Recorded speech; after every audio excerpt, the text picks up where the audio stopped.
You bring up an interesting point, and I think we can wrap up our show talking about this whole challenge of trust. And I think there's a couple of layers to that. The first is there is an article from Fast Company talking about the coming generative AI winter. And if you're new to following AI closely, we've had several AI winters. We've had, going all the way back to I think the 1950s when the first Yeah. conceptualization of all this, where we have this huge rush of innovation and breakthroughs, and then everyone gets so excited and then it stalls. And we've gone through this in the broad category of AI probably three times, I think, where Hmm. it's like we have these moments where it's like everything is about to break. And so this article in Fast Company is basically talking about how we're reaching a similar point with generative AI, that there's been all this excitement, all this rush. We talked about just a few weeks ago the escaping his name, but the Meta head of Meta's AI program talking about how some of these very challenges around generative AI and LLMs. And I Hmm. think it's I wanted to bring this article up because I think it's a useful reminder that we need to be careful not to fall for all the hype. I wrote an article about the last one we talked about, don't fall for sexy, right? It's like it is easy to get swept up in all of this, and yet the truth of it is there's more that we don't know than we do know. There's an absolute limit to this technology. We will find it, and it will be then another breakthrough that's necessary to take us to the next level. And maybe this isn't another 20-year winter, but we're going to hit some limits, and I think it's prudent to just be cautious as you are looking at all of this. Yeah, I feel like with generative AI, at least from a text perspective, what we've really invented is a computer that finally understands grammar, grammar and semantics, which that the fact that words have other meanings other than their pure definition, that they have feelings associated with them and stuff like that, some semantic and semiotic issues. So that's great.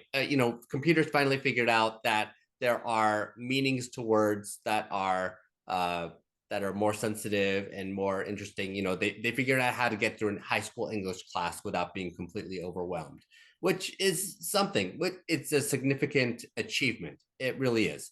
And it's allowed us to use language in more nuanced ways in interacting with computers. But it's important to not mistake that for fundamentally changing what computers are or what we're trying to do with computers. Like our actual goals in working with computers haven't changed. We are still trying to do tech-enabled processes. We're still trying to get work done. We still have to sell stuff. We still have to make stuff. We still have to do stuff. We still have to run projects. All of that stuff has not changed just because we can now ask our computers slightly more easily what it's trying to do. And also, those generative AI models have their own contextual issues. They're only as good as the data that you've put in, which means their knowledge of history tends to end at a certain point, or their contextual understanding of any topic tends to end at a certain point. And all of that needs to be retuned and re-augmented over time for these models to work. Really, models are just another type of app from that perspective. Apps can get outdated. We can have all sort of technical debt associated with models, just like we do with our apps. What I do think is interesting about this, so if you look at the past sort of versions of this, what would happen is there's all this sort of excitement in the press or whatever, and then it would fade, the hype would die off, and then what we were left with was like this next layer of embedding, and we saw that with machine learning models until this last hype, right, which were starting to really have an impact, and we started, we had these conversational AI systems, we had these machine learning algorithms that were powering things like AI ops, right? And so there was a sort of stasis. What I think is different about, and this is why I will say I take this article with a grain of salt. I think there's no question we're overhyped. There's no question people like Sam Altman are going out there and talking about this stuff like it's going to completely transform the world.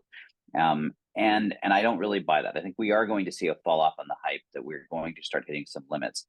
What I do think is interesting, though, is that the big thing that's happened in this case is that it has now entered the public consciousness, where we now have the little Meta click to go and access the Llama 3 model directly from Facebook and Instagram. We have this embedded into all the Microsoft Office suites, which means everybody's using this, right? And we're seeing this embed everywhere. Snapchat has it right now. So suddenly these AI bots are everywhere, and I think that's going to kind of create this new foundational layer. I going back to the article that or the post on LinkedIn about ICT service management being dead. One of the things that I talked about is the fact that I actually do think co-pilots, and this whole idea of this true conversational interface, is going to be transformative in the way we execute many functions, including, say, ITSM. And so I do think we're going to.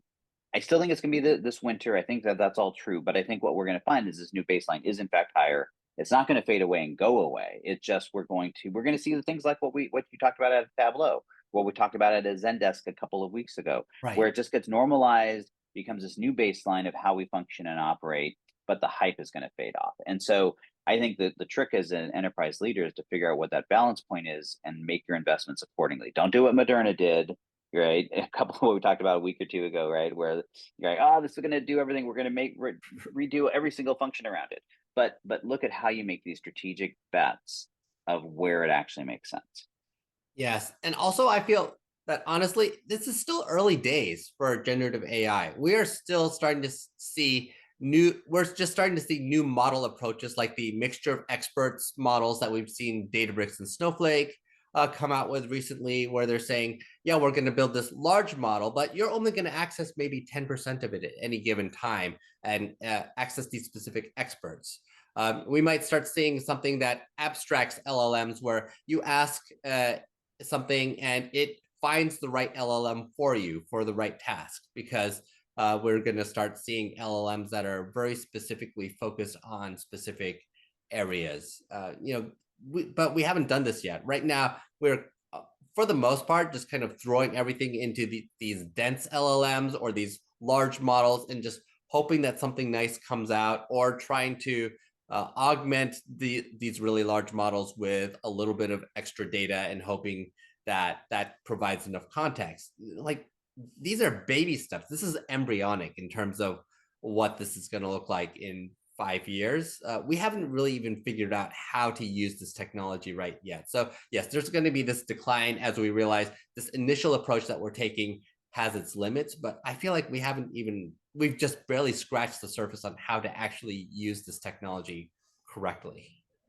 Yeah, I mean, we talked about it. This article talks about agentic AI. I've been talking about that a lot, and that is really, honestly, just this idea of being able to do exactly what you talked about, whether that's mixture of experts or using APIs to connect to other authoritative data sources, using RAG, all these different approaches. And that could be the interesting thing. Maybe we don't hit a winter. Maybe we have hit that tipping point because this leads to, and then by the time we see other advancements and other forms of technology, we can now use the LLM as a front end to connect to it. So maybe. I think, but I think it is at least a valid point of caution to be thinking about, where are these limits and how do you not get swept up in all of it, and just just applying some good old fashioned critical thought to it.